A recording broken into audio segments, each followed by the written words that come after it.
Hey everyone, we're back with another episode of the Edge podcast for CHROs. My name is Varun. I've got Nisha with us, and we've got a very special guest with us tonight. We've got Monica Pillai.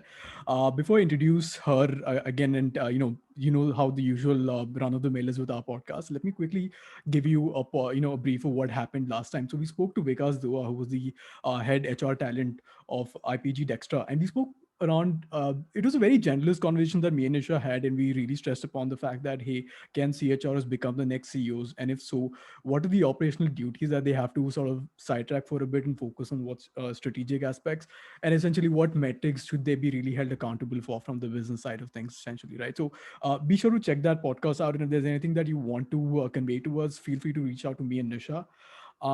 Let me quickly, introduce Monica as well. So Monica has been a people professional for over 20 years and counting. She has created and led people functions for organizations, has designed and facilitated skills workshops, and is a coach. So the thread running through her work is a value of care for the well-being of people in organizations that she works with. In fact, today on this episode, we'll be focusing a lot around those aspects itself. What companies can really do, kind of last mile stuff. The companies can really do to make the experience, to make all those touch points a lot more personal, a lot more inclusive in that respect, right? Um, so Monica's transition from working in people development roles in established corporate houses such as Accenture, LG Soft India, 24/7 AI, to working with startups and intentionally small size organizations such as the Fuller Life, Obvious, Udhyam, Learning Foundation, Navgati, Crankmeister, Bicycle Works, etc. One of her current roles is at the head of people experience at Obvious. Nurturing growth is one of her core efforts. In the last 3 years, she has helped entrepreneurs of startups grow their organizations with grace, with a systems approach, and with respect of for their teams, right, inherent teams. Monica brings some very big and very interesting areas of interest within and outside of what she does, basically, with a large focus on mental health awareness systems being built to strengthen social fairness and equality, and of course creating an environmental stewardship of sorts. Monica, would you like to introduce yourself as well? No, I think that's a pretty comprehensive introduction. I'm just going to say hi. Yeah, great. Thank you. Nisha? Oh, I'm gonna say welcome, Monica. Yeah, I mean, you and Monica as we go way back as well, right? Monica has taught me so many things actually. I remember once we did speak about pay parity and things like that and equal pay. I remember that discussion that we had, Monica, for a piece that I was writing. So you actually taught me a lot in that discussion. You really opened my eyes there. So yeah, I think shall we just get started and Right, right. So the very, very first thing, right, I want to address the elephant in the room, which is one of the things I've been most impressed by with, Obvious's efforts. I'm just going to share my screen for the benefit, of the audience and everything, right? So anybody who's watching the video version of this podcast, or if you're on the audio version, please switch to the video version and actually check out this, of their website. So I'm going to quickly go down and I'm going to check out the employee handbook, which I definitely feel that should be the industry standard, the way that it's been structured, the kind of points that have been included. So, Monica, if you could run us through the idea of making this happen, why this is sort of, I mean, I personally feel again that this should be the gold standard, but I wanted to understand what your perspective is, and can you run us through all of those parts that are here as well? Yes, I'm going to open by saying that the idea of going public by default predates my time at Obvious. Having said that, um, the reason I think why we said this is a good way to do things, and if you notice, actually, it's not just the employee handbook; it's also how we run the entire business. So there's an engineering handbook, there's a design Right. and product handbook. So the overarching idea is that. The what and the how does not necessarily have to be our secret. Our what's our value addition is really the idea that uh, the the way we function is something that makes people feel like working with us, and that was the underlying thought that really led to the entire playbook being public. Uh, on the people front, though, I think if your question was, what made us, put all of this out in public, um, the idea for us was just to say that it doesn't, there's no value in it being something that's hidden, right? So otherwise what would end up happening is we are possibly looking to hire new people, right? And then you end up having to hard sell to them that this is who we are, this is our culture, and that culture sounds very similar to what a lot of other people are talking about, right? So what information does a new person have when they want to join us? And that's one of the lenses, one of the many lenses. But the but that idea held that, um, we want somebody to join us, we might as well tell them that, hey, this is what you can expect from us when you join us. Then it's up to that person to make a decision on whether they want to or not. And if it doesn't make sense to them because their values are not as aligned as, uh, not aligned to what we are talking about, then it's a decision that they've made, and that's honestly saved all of us a lot of future heartache, right? And that's, like I said, one of the lens. The other is that there's value in the space, talking about how we function, and that means that it's open for anybody else who's starting up to say, and we've done this with other people, right? So we've seen other folks talk about their policies in public, and we said, can we borrow your policy, right? And they've said, please go ahead, and we've used that. So we're just kind of also paying it forward by saying, anybody who starts up as a new organization can just pick what they like from these policies and use this as a launch off point. So that's the thinking behind it. That's a very interesting idea. Nisha, what are your thoughts on this? I just wanted to ask Monica. Monica, can you give us an example or two of policies that probably people took off and or probably gave back to y'all? Sure. So actually, I think our one of the policies that I remember, I think it's also mentioned in the policy. The menstrual leave policy is something that I think we've taken from another organization called Nilenso, and so that's one instance of when we took somebody else's great idea and said we're going to apply it as well. And a couple of guidelines or policies that I've heard a lot about when people talk to us. Our one is our entire uh, uh, not the our entire process on how we manage performance. So starting from our monthly one-on-one feedback conversations to career conversations to the growth framework. So that's one thing that I've heard a lot of people talk about, saying that this gave us ideas of how to structure the entire thing for an organization our size. So that's one that I hear about a lot. And another that again people talk about is the whole emotional well-being piece, because we tend to say that, okay, here are a couple of guidelines that we'd want to put together, or here are a couple of practices. We might have access to therapists, we might have access to maybe reimburse if you talk to if you need psychiatric evaluation or intervention, right? So those aspects are very often addressed, but aspects such as how do I as a manager or how do I as a colleague identify that this person needs help, or if I need help and I've spoken to somebody and I recognize I need help, how do I have that very difficult conversation with my colleagues or with my manager, right? Is it okay to ask them to take on some of the load of the work that I'm doing, right? And then if I'm feeling better now, how do I kind of get back into the swing of things? So all of those are aspects that are covered there. And so these are a couple of instances of strong feedback saying, hey, that was useful for us to read. Monica, to sort of add on top of this, right? So one of the policies which sort of appealed to me as a person a lot. So about the whole menstrual leave policy. So before me and before me and Nisha even got in touch, before the Edge was actually formed, right? I actually saw this being tweeted on, I think your handle or one of your colleagues' handles, not entirely sure, but I saw it on Twitter, and that's when I'd heard about it. And then now, like again, life has mysterious ways of working itself, and we are talking about it today as well too. And on a very similar front, I saw this whole aspect where employees could really take part in conferences and, hey, these are the things that you should and shouldn't do. And I think it's pretty brilliant because the kind of environment that we're in, and I sort of wrote about this as well very recently too, that I think like how people bring their own distribution networks, organizations, I think employees bring their own brand with themselves, the kind of tribe and the virtue signaling that happens, which definitely cascades back to the entire organization. So one of the things which I'm curious about is that with all of these things in place, right, what does the feedback loop looks like? Of course, I mean, I'm pretty sure that this entire notion came as a result of continuous feedback and improvements over time. Now let's say if organizations were to implement something like this, right, how should they start thinking about feedback loops? Should they just, what kind of people should they consult with? How should they really work? What kind of calls that they need to take, and all of those things? Could you help us with that? Sorry, did you mean feedback loop on on On changes? building, yeah, on building this playbook out for real, Oh, like okay, 0 to 1 journey proper. got it, got it.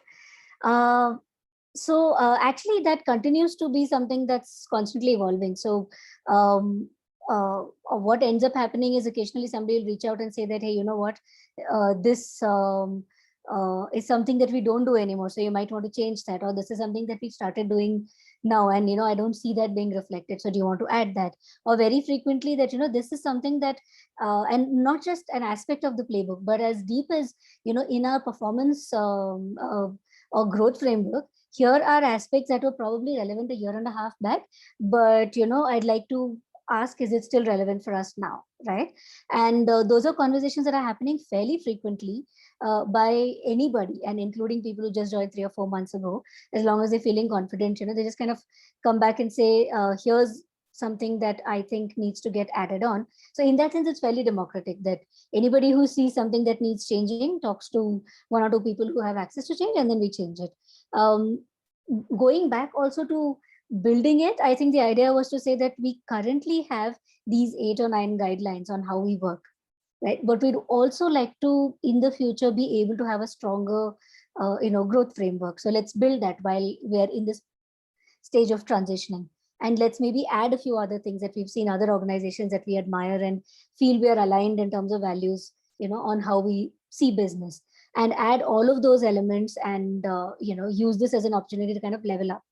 So that was the thinking, and I think when it was getting created, it was a fairly similar process of, things will get put up, and then everybody goes and has a look at it. There are opinions, and then you kind of come to a decision looking at, on the basis of everything else that we do, what looks like it's feasible for us at this point, and then that becomes the new guideline on that topic, and then that goes onto the playbook. Oh, did that answer the question you asked? Did Oh yeah, definitely, yeah. Because one of the reasons, I mean, Nisha, so I mean, I'm sort of interjecting here, but before, I mean, one of the reasons I feel that this is important to ask is because when a lot of people, find it hard to understand, hey, what kind of stakeholders should I really bring in? How often should I, communicate? How often should I update these policies? And a bunch of those little, nuances that I felt that, hey, this could probably, come in the mind of, any startup of any skill or any people leader, right? Because you might as well hear from the horse's mouth, hey, how was the best of the best things done in the industry? So that was the Sure. idea. In fact, now that you're asking, I've had people say, you know what, we don't necessarily do what we say we do in the playbook. And then we say, okay, so what are those things? And then we go look at them and, either change how we do things, or we change so it's perfectly okay to say that, there are differences between Right. how we are and what the playbook says, and then we quickly change.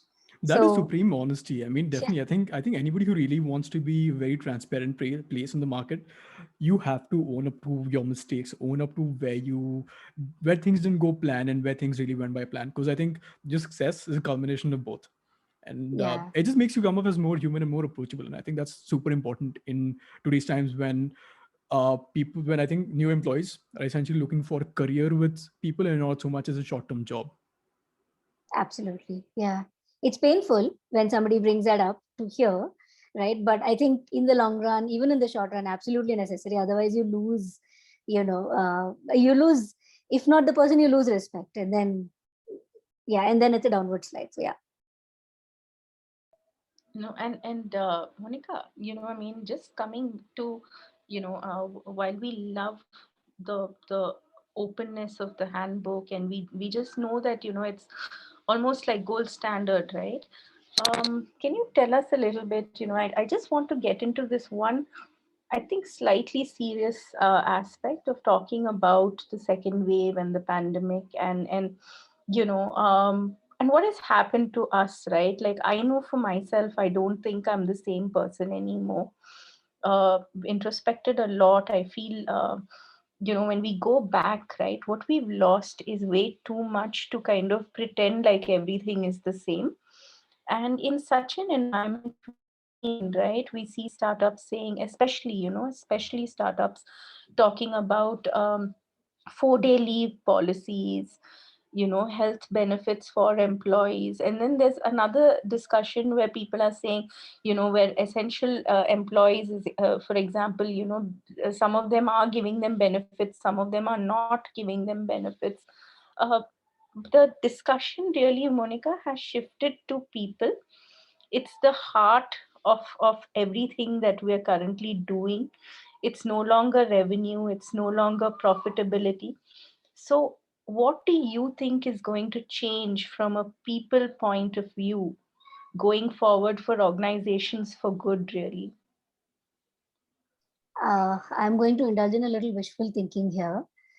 So before I think the second wave came along, there was a lot of conversation on, this was something that worked in the last year, but I think in the long run, all of us are better off going back into workplaces, etc. But I think now the conversation is in the last 2 or 3 weeks just completely changed. It's not about any of those things at all, right? As you said, it's just very significantly shifted in terms of, um, uh, for example, we are just prioritizing so much to make sure that people aren't feeling, just looking at how people are feeling about this entire thing, right? So there's a lot of conversation about how is everyone doing, is are you okay, your extended, is your ecosystem okay, is your family okay, does anybody need any help, right? So those are the conversations that people are having. And as you said, it's not so much about revenue, etc. In fact, something that we've done is we've told our like external stakeholders as well that over the next few weeks, it could happen that we have sudden outages, we have people who are not available, timelines could slip and all that. And if that happens, that's so that could happen. So be prepared for that eventuality. And that's been kind of looked back to people saying that if you're not feeling like working that day, don't work. If you can only work 70% of the time, that's fine. If you feel like logging off and going away, do that.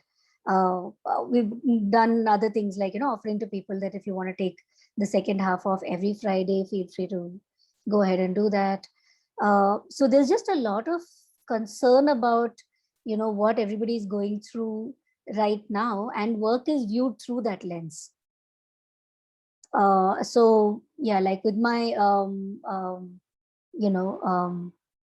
with my with a lot of hope for the future, I'm thinking that if we can maintain that sort of lens of saying, am I asking people to work even if they are sick, or am I deciding that, listen, maybe an asthma attack deserves time off, but a cold and cough is okay, you can manage because I've managed, right? So, or whatever the equivalent of that is. So a lot of us tend to do that, that as I'll hark back to when I was early in my career and say that if I was able to do this, I'm expecting that from my team members. So and I think here's an opportunity for all of us. So an event like this, right, that's this completely crazy, is also an opportunity for transformation, right? In how we uh, perceive normal. So if I have people in my team who are doing well, they're not ill, there's nobody in the family who's ill, but they're feeling extremely emotionally low, right? It's an opportunity for me to say, yeah, but you're fine, I mean, why are you feeling low? Versus saying that here's somebody who's so sensitive that they're feeling the pain of what they're seeing in the outside world, and can I remember that this is that sensitive person in October 2021, hopefully, when things are better, and function with that person, remembering that this is the level of sensitivity, and therefore possibly insight, possibly analysis, etc., that they bring to the table, but secondary, just remembering the people that I work with. Yeah, so I think that keep that at the core, and from that a bunch of things will arrive. So for example, we've tied up with an organization that specializes in mental health support for the organization. So they have therapists on call. They do now they're doing every week like a couple of sessions on what can you do to deal with this situation. So there are half-an-hour sessions where they're bringing in specific tools to say that if you're feeling low, this is something you could do. If you're not able to express multiple emotions, this is something you could do, right? So that's one thing that there's a great opportunity to also normalize that and say that it's not just having gyms in the office that's important, or it's not just giving your employees time off to kind of do an annual checkup, or build that into the medical insurance, but also normalize conversations around mental health and recognize that there are going to be bad days for no reason for all of us, right? And those need to be given attention as well. So that's one example of hopefully how this can move forward in the future. No, absolutely, Monica. I think the word to me there is normalize, right? We've for too long been too hard, and because as an organization we believe that certain things have to be rigid because we have to wear our professional hats, but there is no difference between professional hat and personal hat anymore. And we are the people who work, and we are the people who don't where we bring ourselves to work, right? And Varun and I, we keep talking about this. So yeah, I think to me this was an important aspect to hear from you on. And Monica, just from again an examples point of view, coming back to from here, right? What if you can talk about a little bit about what Obvious itself has done?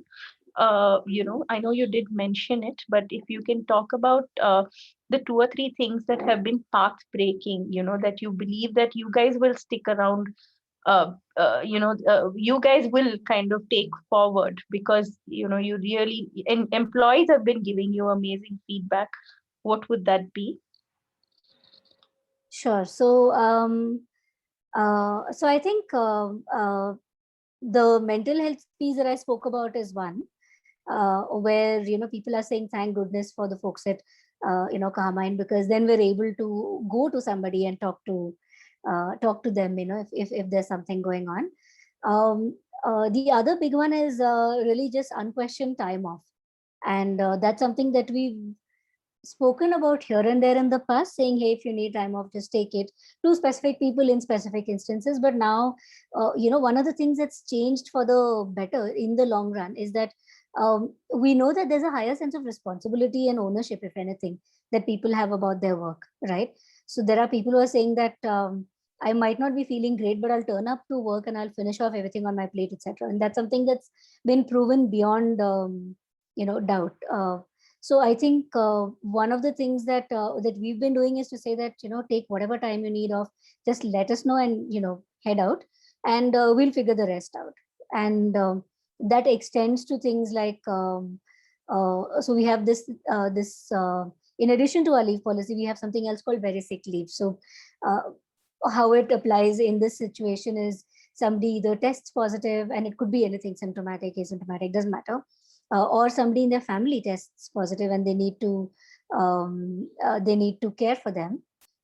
They just take the time off, whatever that time is needed. It doesn't come out of their regular leave balance, right? Because what you don't want is for people to kind of push themselves and say that I don't want my leave balance to get depleted because hopefully December 2021 I get to head out. And so, right, and that's one. And the other is you also don't want them to think that I have people depending on me for finishing off work, so let me quickly get to minimum level of functioning, and then let me get back to work. Nor do we want them to be thinking about, will I get a full month's salary, if they're really in that state of taking care of themselves or their family. You don't want this to be in the back of their head in addition to everything else that's going on. So we've taken that entire question off the table and said, if that happens, your leave doesn't get affected. It's very sick paid leave. So, so you do get paid for the days that you aren't there. And, you just focus on your own health or the health of the people you're caring for. And that's primary. So that's again something that I think we've had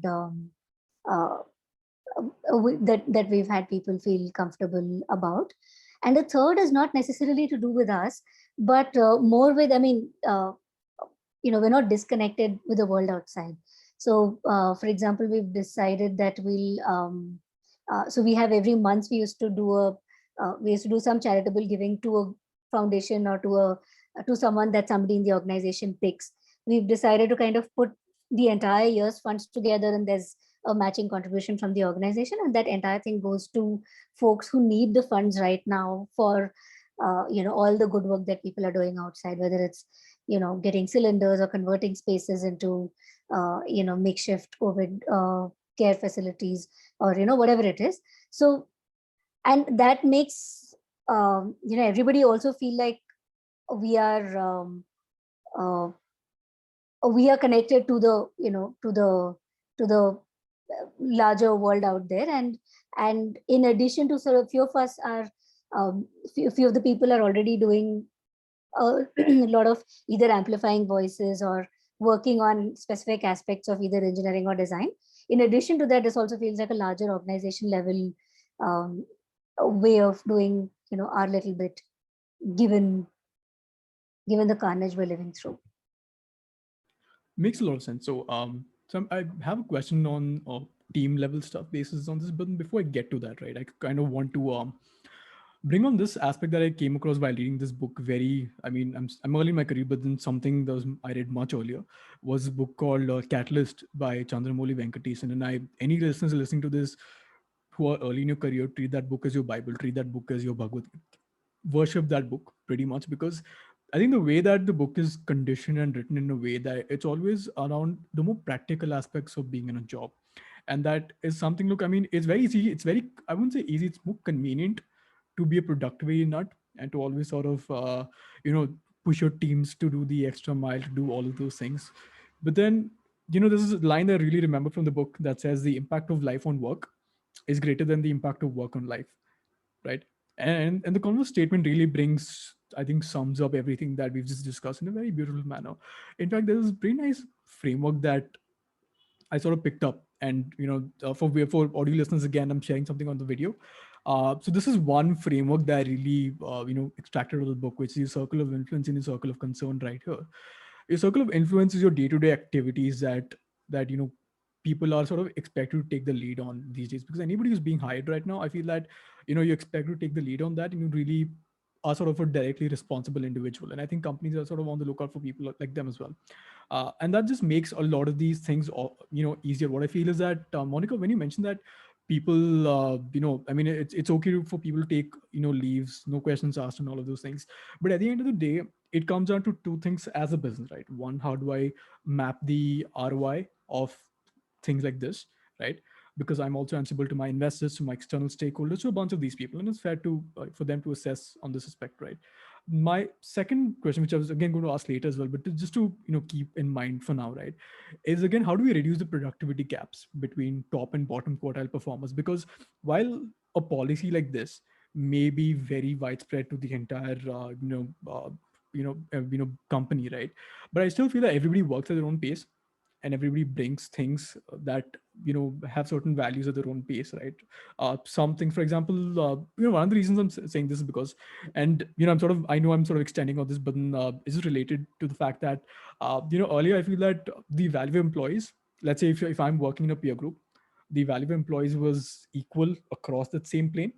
But right now it's that, hey, even if I'm on this, even if I'm in a peer group in that same horizontal pod, the value that I bring is very different, is going to be very different from the value that person Y brings, so the person Z brings around here. The values become more dynamic that way. It's a very recent MIT paper that I read on this. So Monica, my question to you again, I'm going to quickly get down to question A, question B.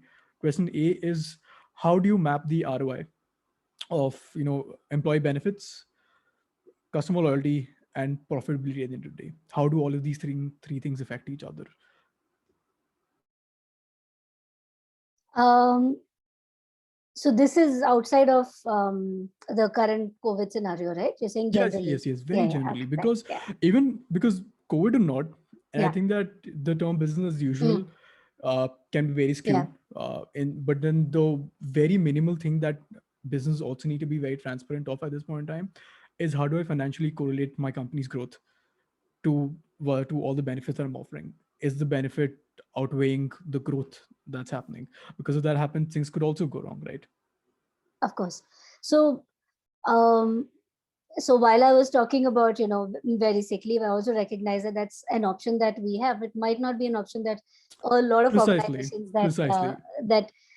that I know of, for example, won't be comfortable offering, because either a larger employee base, or the numbers look very different. The revenue or the profit numbers look very different and might not be an option. Plus, you don't know what kind of an industry they're operating in, what's that looking like this year, how badly is it affected, etc. So I would say every business takes that call to say that, given our constraints, given our realities, given what our current year looks like, given what our runway looks like for the rest of the FY, if not for longer, what are things that we can currently do for our people that, that gives that level of comfort. So I think check for that wiggle room before making decisions on what policy changes are you making for the time being, because we're in times that nobody's seen before, or what policy introductions or changes am I making in the long run. So that would very definitely influence how I'm thinking about everything from compensation increases in the coming year or this year to what benefits am I rolling out. So I would say that's pretty, yeah, so it kind of stems from there. Right. On another note, right, another follow-up question that I had to this was the second part of my question was, how do we essentially reduce the productivity gaps between top and bottom quartile performance? And the reason I'm coming to this part of the question is because so this term called indie hacking, a lot of essentially indie hacking is where people, are solo founders, bootstrap people mostly. And so none of the in a bunch of books that I've read, one of the things that they follow is that they cap their growth, which is sort of very counterintuitive. Hey, why would you want to do that? Because the world's your oyster if you've got the moats, stacked up against you and you've got all the competitive advantages. But I feel that, as individual teams, especially in these times, COVID times, it's good to say that, hey, look, I'm probably going to grow, between 1.2 to 1.4x, but not more than 1.4x, because, hey, I could risk my team getting burnt out. I could risk a lot of things, a lot of new policies, for example, which are slowly finding their, footing, across teams, to sort of stabilize them. I could probably potentially risk that as well. So how do people should go about reducing performance gaps, especially keeping all these factors in mind? Right. So I might be a bit of maybe not the right person to ask that question, because I've very frequently worked in organizations where there's a very conscious decision to say, yes, we see that, the industry is, either a sunrise industry or, we're very early entrants, and we have like a large, space ahead of us that we can go ahead and capture, but it comes at a cost, and it could be at the cost of either present folk getting either burnt out or getting disillusioned, or whatever those reasons might be, and saying that let's pick a more sedate pace, even if it means that somebody else takes a larger share of what's available currently, and that's all right. So so from that perspective, I think so I just want to say that my response is coming from having seen how that plays out, and and switching again to saying, therefore, how do you look at gaps in performance? Individual performance is what you were asking. So there's a gap between people who are doing really well versus the very not. first thing is the individual performances, Right. and what is saying that because that's different, it also cascades to the entire team, Sure. right? And then Sure. when that happens to an entire team, I think again, this is just a hypothesis that I think every team should sort of cap their growth and keep it within a very realistic limit, and not have an open world at the end of it, right? Yeah. Sure. So I'd say just really going down to basics, what gets measured gets managed. So the first question I'd ask anybody who's got a team and is saying that, I have a performance gap, is to say, what are you measuring, right? So is it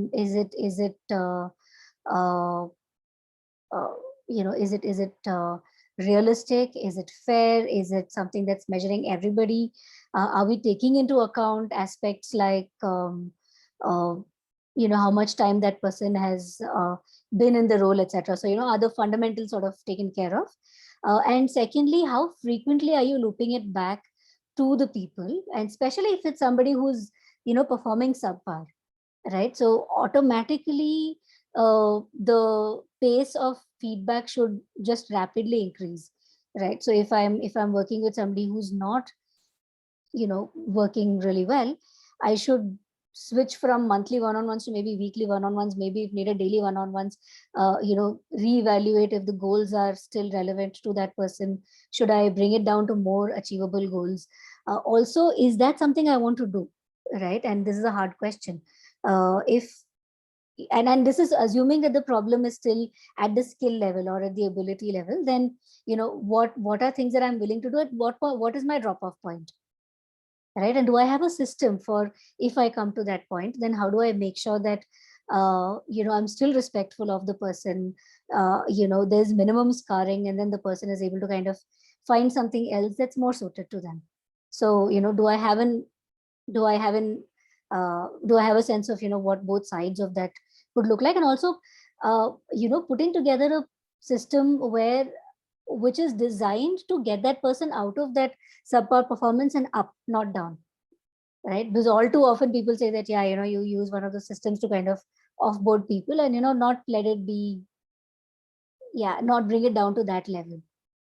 So yeah, and sorry, and to add another thing, I'd say, and this is something that I think is more of a recent observation for me, and I can't figure out why, but it is, which is that performance typically is ending up being more of what happened in the last year or 6 months or whatever is a performance cycle, and not so much about me as a manager giving them clarity as to what I want out of you in the next 6-12 months, right? And signing off on it and saying that this is what we're looking to do, and here's what I'd like to see from you, and not necessarily only on performance or OKR sort of terms, but also probably more importantly in terms of how do I see your career growing, right? The minute I give them that clarity, they'll apply it in the project construct.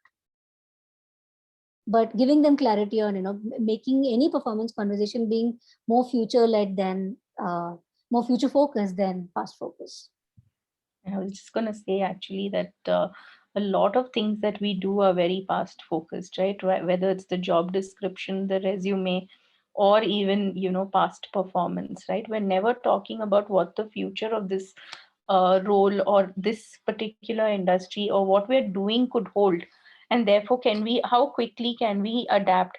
Which is one of the reasons I always feel like we don't, we probably look at skilling also retrospectively. If we were to look at it like, hey, this is an opportunity to actually skill, we would be a lot more progressive about giving people newer things to do, because we know that 6 months down the line some of these things possibly may not exist in the current form, but somewhere we are hung up with processes because we believe that we want to kind of follow those. I think that is one aspect. But also coming back, Monica, have you had cases and instances?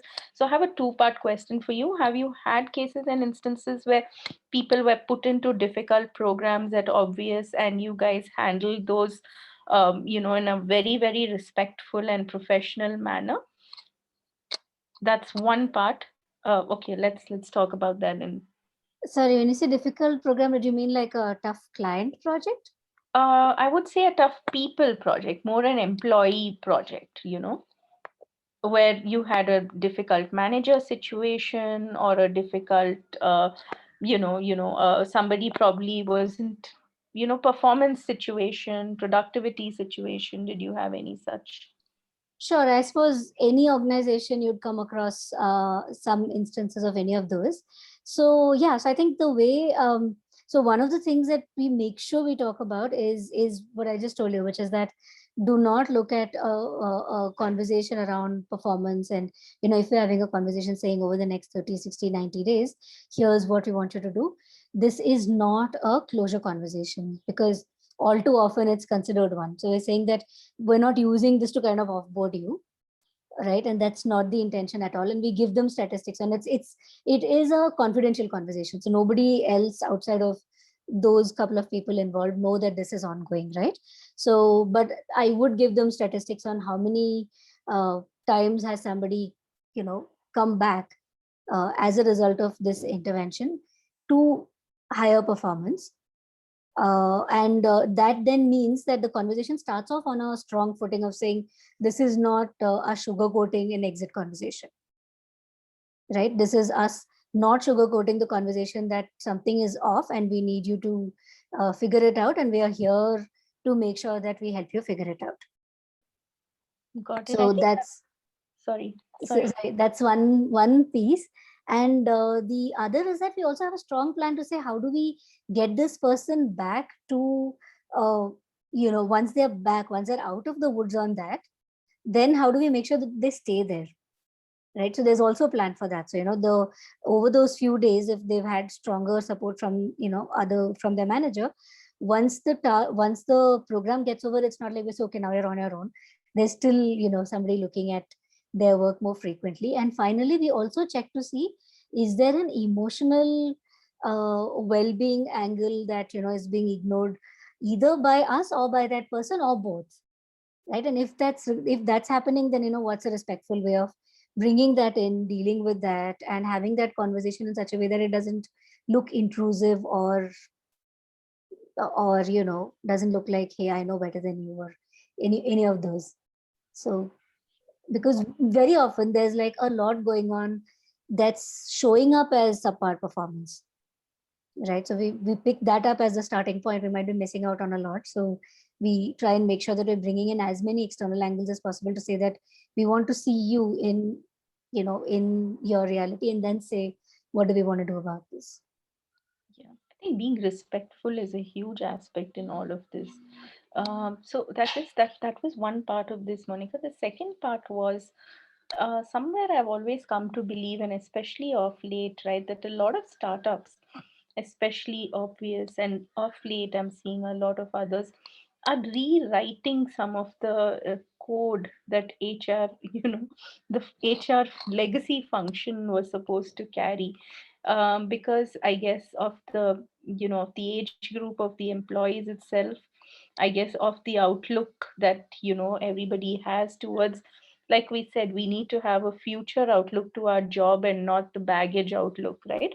So in that kind of a scenario, Monica, I think the reason we kind of, we pursued you literally was because we thought that, uh, Obvious was a great example to show larger organizations that path as well, right? So from that aspect, if you were to talk to your older peers, from your CHRO kind of days, what are the few things that have absolutely changed, and what would you tell them? So I think it's easier just owing to, just owing to size. I think it's easier for smaller sized organizations to pivot. But that doesn't mean that, the larger organizations aren't doing it. But I think a couple of things that I've noticed have helped are to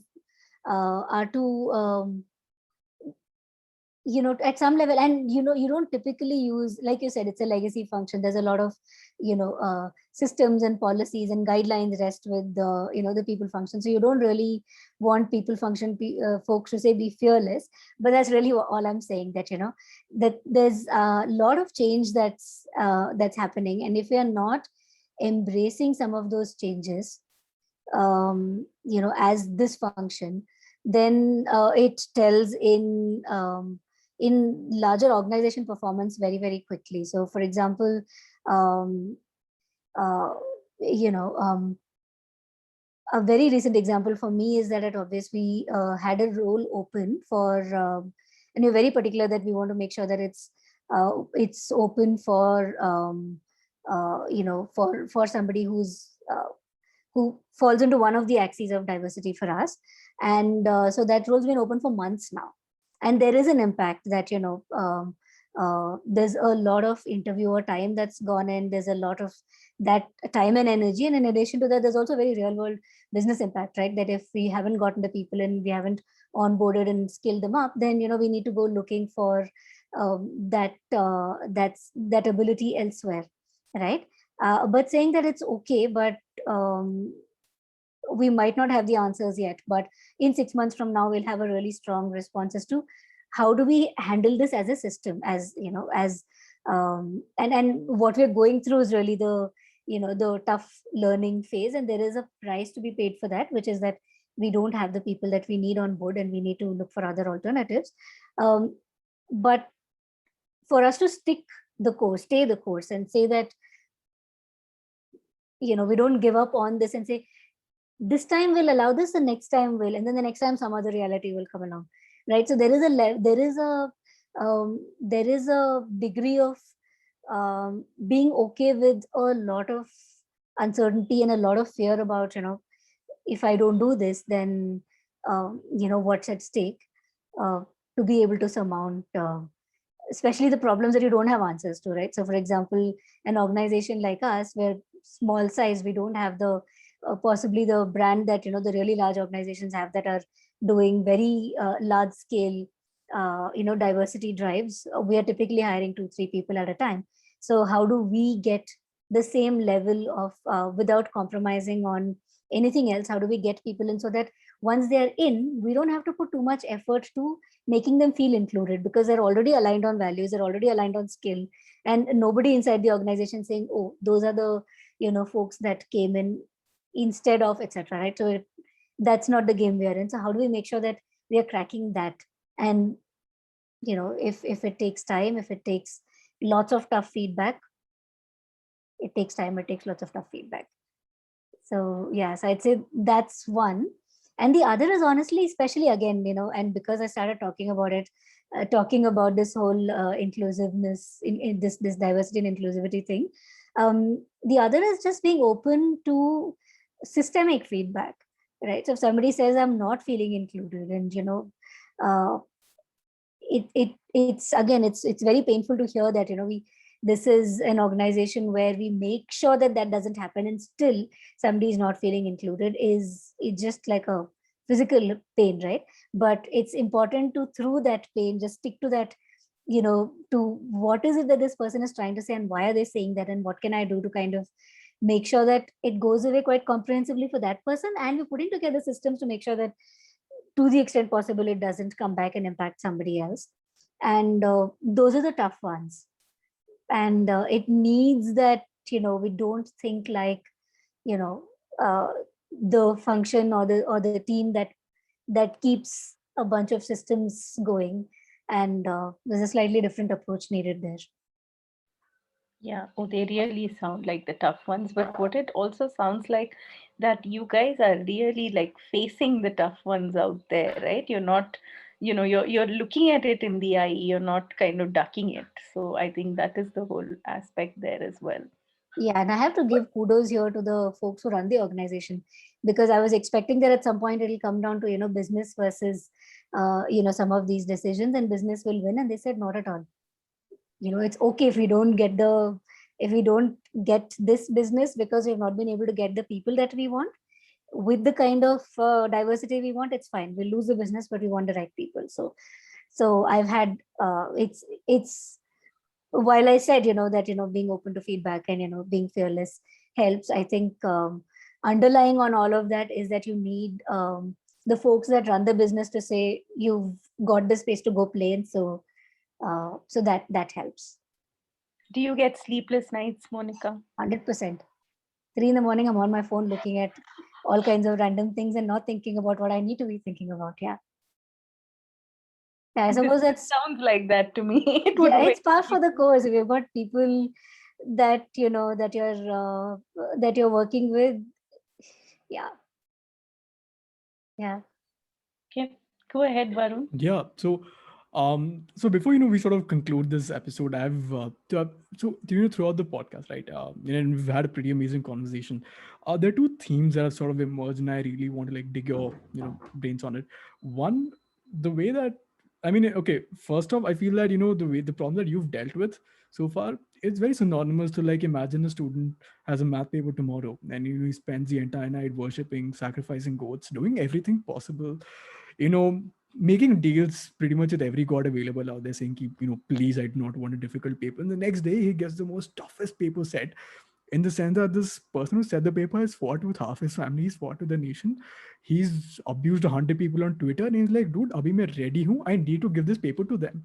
It feels that way because, in all the people that we've spoken to so far, I've never really had such diverse experiences and thoughts really come out of it, right? So basis on all of these things, right, there are two things that have poked me. One, the way that you've been taking feedback, or the way that your organization has been taking feedback, is in a very structured way, in the sense that the theme that you brought to surface is that you need to detach from any and all feedback, not take it personally, deconstruct it, see where the core root issues lie, and really go and attack those things, right? And don't take any feedback or anything difficult, because one of the things that you mentioned was that in our organization that sort of are in a way industry leaders and industry ambassadors of certain inclusivity and diversity, diversification, all these wonderful things, right?